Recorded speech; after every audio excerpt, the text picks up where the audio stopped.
Selamat siang pemirsa, saya kembali menyapa Anda dalam Kilas Nusantara Siang pukul 13 waktu Indonesia Barat. Menemani jeda istirahat Anda hari ini, kami sajikan 3 informasi terbaru dan menarik dari berbagai penjuru tanah air. Pemirsa, Menteri Pemuda dan Olahraga Zainuddin Amali di hari tadi menyambut kedatangan kontingen Indonesia di ajang Paralimpiade Tokyo 2020 yang tiba di Bandara Soekarno-Hatta, Tangerang, Banten. Kepulangan para atlet Paralimpiade kali ini membawa 9 medali yang membuat Indonesia naik ke peringkat 43. Selanjutnya, Kementerian Energi dan Sumber Daya Mineral, PT Pertamina Persero, PT Dirgantara Indonesia Persero, dan Institut Teknologi Bandung melakukan uji coba Bioaftur G2.4 pada pesawat JN235220 di hangar PT DI Bandung.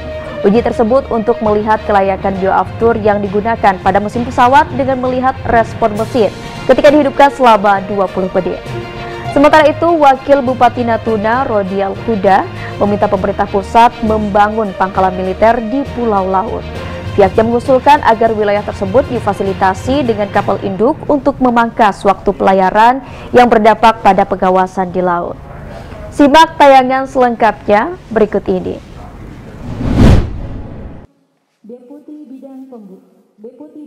Menteri Pemuda dan Olahraga Menpora Zainuddin Amali menyambut kedatangan kontingen Indonesia di ajang Paralimpiade Tokyo 2020 yang tiba di Bandara Soekarno-Hatta, Tangerang, Banten pada Selasa 7 September.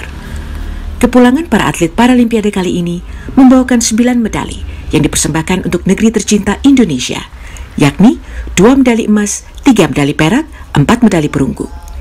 Bulu tangkis, atletik, tenis meja, dan angkat berat merupakan cabang olahraga yang menjadi sumber perolehan medali Indonesia. Capaian tersebut membuat Indonesia menduduki peringkat 43 setelah sebelumnya pada Paralimpiade tahun 2016 di Rio de Janeiro menempati posisi 76 dengan raihan 1 perunggu. Zainuddin menyebut bahwa capaian tersebut merupakan peningkatan yang luar biasa. Satu hal yang membanggakan buat kita bahwa capaian yang telah diraih oleh kontingen Indonesia mengalami peningkatan, tentu bila dibandingkan dengan Paralimpiade di Rio de Janeiro tahun 2016, dan peningkatannya sangat pesat dan luar biasa. Ia menambahkan bahwa setelah ini akan dilakukan evaluasi guna mempersiapkan Paralimpiade selanjutnya di Paris 2024 mendatang. Dari Tangerang, Banten, Putri Hanifah, Erlangga Bergas, Kantor Berita Antara, mewartakan.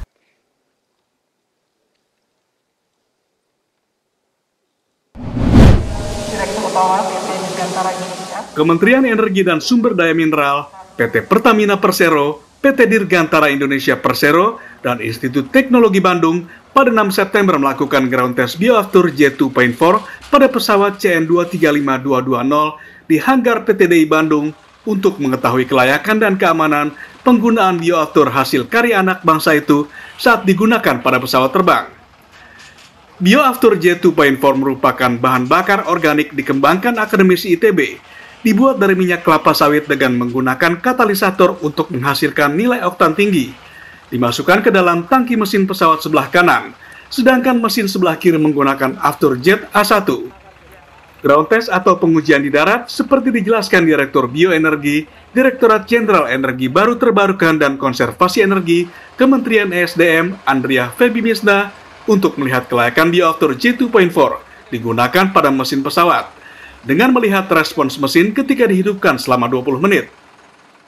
Hari ini kita melakukan uji terbang di pesawat yang sebenarnya ini adalah pesawat untuk penelitian ya, CN235 FPV ya. Mudah-mudahan nanti juga kita bisa melakukan uji terbang di pesawat kecil sehingga nanti untuk komersialisasinya bisa lebih cepat.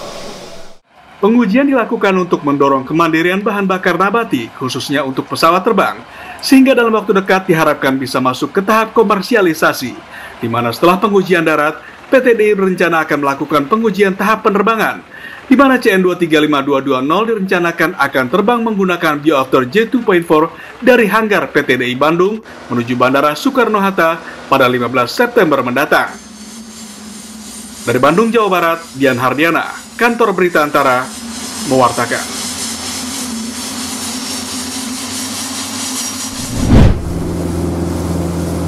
Stabilnya pertahanan dan keamanan tentu menjadi hal yang penting bagi kawasan terluar wilayah Indonesia, termasuk bagi pemerintah Kabupaten Natuna Kepulauan Riau yang kerap berhadapan dengan kejahatan di laut perbatasan. Untuk itu dalam rapat bersama Panitia Khusus Rancangan Undang-Undang Lantas Kontinen di Kota Batam pada 6 September, Wakil Bupati Natuna Rodial Huda meminta pemerintah pusat membangun pangkalan militer di Pulau Laut, pulau terluar di Laut Natuna Utara yang berhadapan langsung dengan Vietnam. Dia mengusulkan agar difasilitasi dengan kapal induk sebagai jawaban atas tantangan di perbatasan, seperti untuk memangkas waktu pelayaran yang berdampak pada pengawasan di laut. Maka Indonesia secara otomatis memiliki kapal induk yang tidak bisa ditenggelamkan, karena dia berupa pulau. Dan itu semua fasilitas militer, angkatan laut, fasilitas AURI, dan fasilitas Coast Guard, fasilitas Bakamla. Jadi penegakan hukum sipil berjalan, penegakan hukum militer berjalan, pertahanan keamanan dan ekonomi berjalan. Dengan terpusatnya kekuatan besar militer di Pulau Laut, Rodial pun meyakini eselonisasi pejabat setempat juga akan setara dengan pejabat negara tetangga, sehingga dapat meminimalisasi tingkat kejahatan di laut perbatasan. Sebagaimana penguatan laut juga harus dilakukan dengan mengedepankan prinsip kemerdekaan di laut. Dari Batam, Kepulauan Riau, Pradana Putra, Kantor Berita Antara, mewartakan. Pemirsa, setelah menyegarkan wawasan dengan informasi pilihan kami, silahkan kembali melanjutkan aktivitas. Namun jangan lewatkan informasi penting lainnya seputar perkembangan terbaru penanganan COVID-19 di tanah air pada sore nanti pukul 17 waktu Indonesia Barat. Terima kasih dan sampai jumpa.